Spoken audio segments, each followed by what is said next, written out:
Berikut adalah 6 makom keramat yang ada di Kabupaten Garut, Jawa Barat. Yang pertama, Makam Syekh Rohmat Suci Godok. Siapa yang tak kenal makam tua yang satu ini, peziarah yang selalu mendatangi makam tua di Pulau Jawa bakal selalu menyematkan makam Godok atau Syekh Rohmat Suci untuk disambangi. Sejatinya Syekh Rohmat adalah Prabu Kiang Santang, salah satu putra Prabu Siliwangi yang telah memeluk Islam. Lokasi pemakamannya berada di Kampung Godok, Desa Lebak Agung, Kecamatan Karangpawitan, Garut, Jawa Barat. Berbicara Garut, Jawa Barat, memang tidak bisa lepas dari pengaruh kerajaan tua Hindu-Buddha Pajajaran yang berpusat di kota Bogor.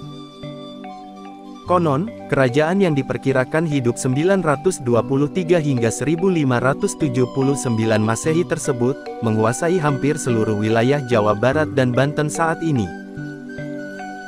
Ini makamnya Prabu Kian Santang, atau Syekh Rohmat Suci, putra Prabu Siliwangi, Raja Pajajaran, yang sudah masuk Islam, ujar Yaya Mansur 62 tahun, juru kunci makam Godok. Berada di atas ketinggian 700 meter dari permukaan laut, makam keramat Godok sangat cocok untuk bersemedi memanjatkan doa. Udara sejuk makam, semakin sejuk dipayungi puluhan pohon besar nan rindang yang berusia ratusan tahun. Selain makam keramat utama Sang Wali, di sana ada pula puluhan perkakas yang konon milik Sang Prabu saat menyebarkan agama Islam di Garut dan sekitarnya. Sebut saja, pedang, keris, tumbak dan puluhan benda sejarah lainnya, yang ditempatkan persis samping makam. Kedua, situs Ciburui Bayongbong. Keberadaan situs Kabuyutan Ciburui yang berada di Kampung Ciburui, Bayongbong, Garut, Jawa Barat. Yang satu ini erat hubungannya dengan sejarah kerajaan Pajajaran, yang berpusat di Kabupaten Bogor. Konon, kompleks seluas 1 hektare ini merupakan arena pertarungan para jawara, jagoan, di Pulau Jawa. Sekaligus satu petilasan Prabu Siliwangi dan Prabu Kian Santang Raja Pajajaran, menyimpan puluhan naskah kuno berusia ratusan tahun silam. Ujang, salah satu juru kunci situs Ciburui mengatakan, pada bulan tertentu masyarakat sekitar kerap menggelar acara ritual Seba Muharam.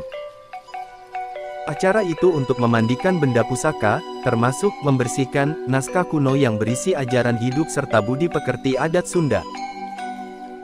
Naskah kuno itu bahkan sudah mendapatkan penghargaan dari Perpustakaan Nasional Republik Indonesia, yakni penghargaan Nugraha Jasa Dharma Pustaloka, dengan kategori pelestari naskah kuno terbaik. Jumlah naskah yang tersimpan di Kabuyutan Ciburui saat ini sebanyak 27 keropak, yang tersimpan dalam 3 peti.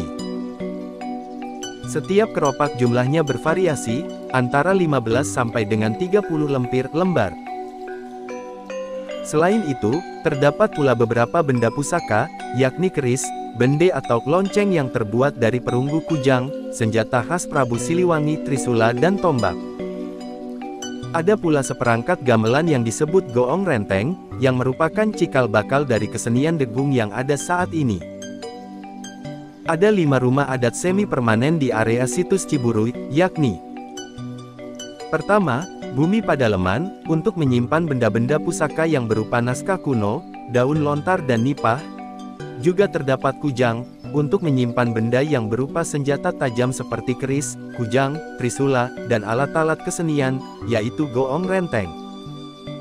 Kedua, Bumi Patamon, adalah sebuah tempat yang digunakan untuk menerima tamu dari luar juga untuk tinggal juru kunci, jadi bisa disebut juga rumah dinas juru kunci.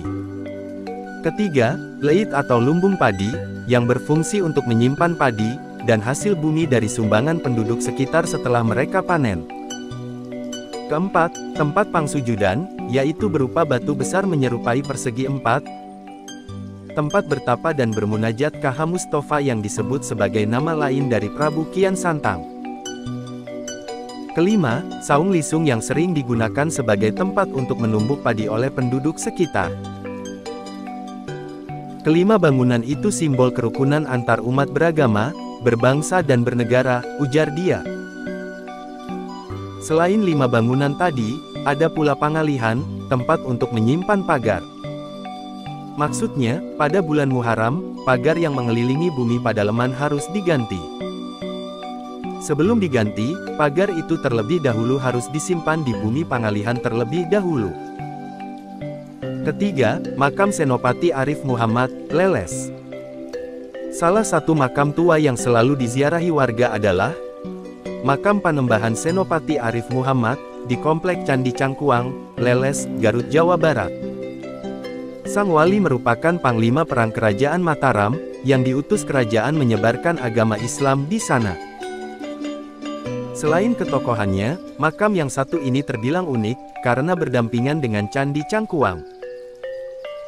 Salah satu candi Hindu tertua di Pulau Jawa, yang diperkirakan dibangun abad 8, dan baru ditemukan tim Cagar Budaya Jawa Barat, tahun 1966 di Garut.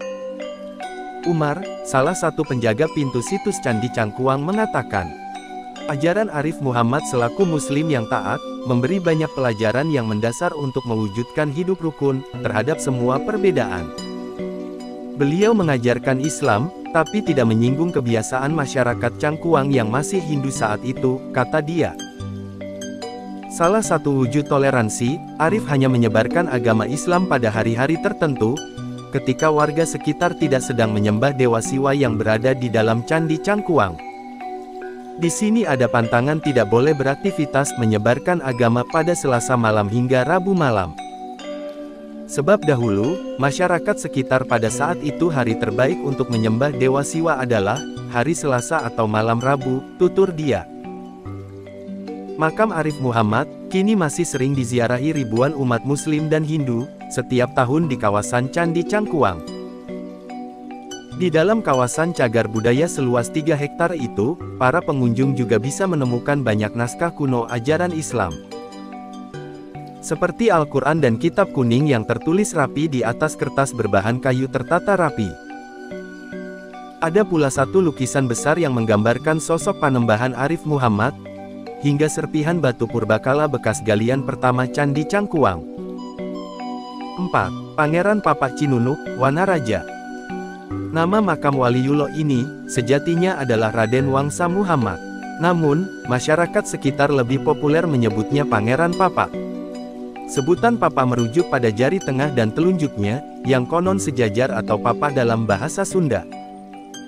Ada juga cerita penyebutan Papa buat Raden Wangsa Muhammad, karena sikap dan prinsip beliau yang tanpa pandang bulu atau sama, dalam memperlakukan orang tanpa membeda-bedakan status sosialnya. Sosok yang satu ini adalah penyebar ajaran Islam di Tanah Garut, dan dimakamkan di dekat Sumur 7 Cinunuk. Konon mata air yang cukup bening dan segar ini dipercaya memiliki khasiat tertentu.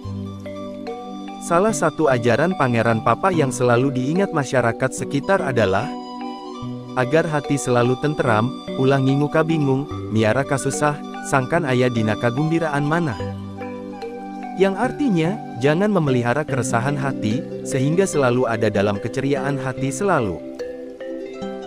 Kelima, Sunan Cipancar, Limbangan.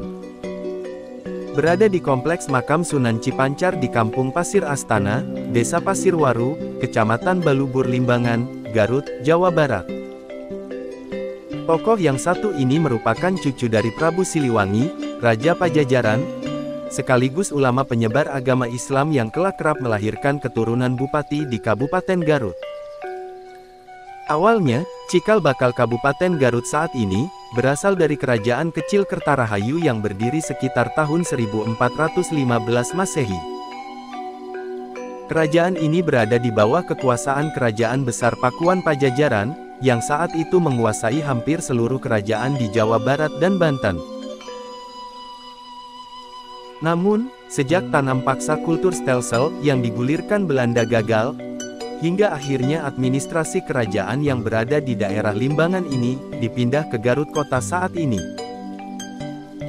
Sunan Cipancar terkenal akan ilmu pengetahuan, kebudayaan dan kewibawaannya dalam memimpin masyarakat.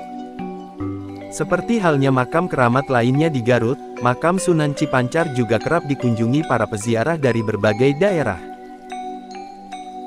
Bahkan, berada di dekat persimpangan Jalan Lintas Nasional bagian selatan Jawa. Makam yang satu ini selalu ramai diziarahi pengunjung.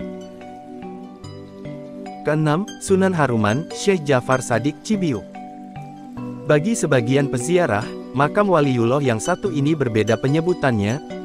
Ada yang menyebut Sunan Haruman karena dimakamkan di kaki Gunung Haruman. Ada juga yang memanggilnya Mbah Wali Cibiuk, yang belakangan mitosnya kerap dipanggil Mbah Sambal Cibiuk. Tokoh ini merupakan salah seorang penyebar Islam di Garut, Jawa Barat, yang hidup satu masa dengan Syekh Abdul Muhyi Pamijahan, Kabupaten Tasikmalaya, dan Syekh Maulana Mansur, Banten.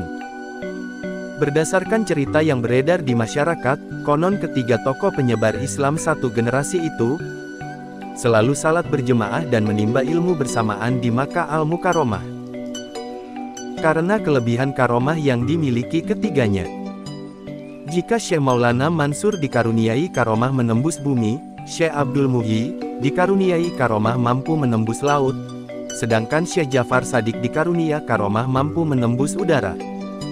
Bahkan dalam satu kesempatan, ketiganya mengajak lomba pulang paling cepat di Indonesia.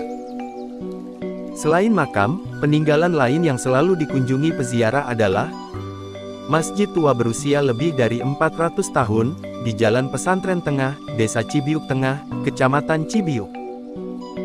Ciri utama masjid itu memiliki pataka, ukiran batu dan dipasang di pucuk atap bangunan masjid tersebut dan masih terlihat utuh hingga kini. Demikian daftar tempat makam keramat di Kota Garut, Jawa Barat. Semoga bermanfaat, kebenaran hanya milik Allah.